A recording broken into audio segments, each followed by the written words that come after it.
this is all Fiston nkuko mubizi ni ibisanzwe tu aho njya nkora utuntu two kugenda nkashakisha abantu n'impano zabo baba bifitiye uri kumwe n'umujene hano mu gisimenti nasanze afite tara ya danje ngo numwicanye mu bintu bijyanye no gutobora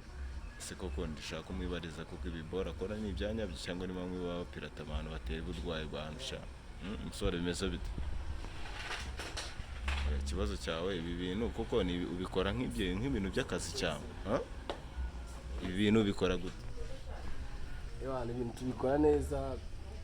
umuntu ushaka grife ushaka agapira nko kuzuru ushaka gutoboza kabiri cyangwa gatatu ku mapite n'ukuntu uba wiyumva abantu tubikora fresh ibintu bijyanye no gutobora nyine tu babwiza ukuri babwire n'ahantu ukorera wowe ukora iki nyine mu buzima busanzwe mu buzima busanzwe ngende mu tatumeka abahora n'ibintu byo gutora bijyanye na pressing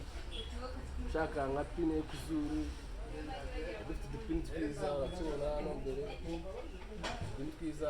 duherera tw'ahantu hagati cyangwa akaba waratoboye aho duherera twiza cyane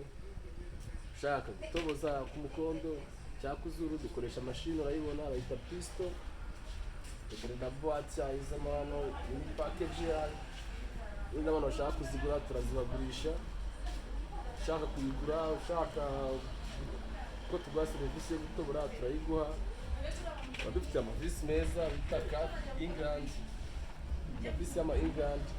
yo gutoboreza aba mu Bwongereza n'andi meza cyane ushaka kuyambika umwana cyangwa se ushaka gutoboza niyo tubikoreshereza cyangwa ushaka kutabikoresha tukabishyiraho duherera dutoya tuba dufite batubonye twatweretse harimo udukuri two ku mazuru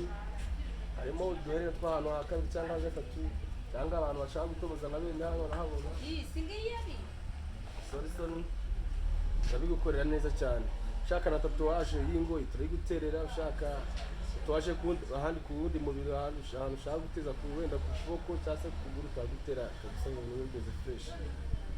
tubikora neza mujene rero murabona ibintu akora ni ibintu yagize umwuga ndi kubona ari n'umuhanga byatara afite ibikoresho birenze ntabwo ari bimwe bibatera ibibazo ngo by'amatwi ngo yabyimbye ngo arimo arabagiye ngo barishima aho hapi kabisa njye ni kubona n'umuhanga gusa kandi kuraje kabisa hagiye gukorera he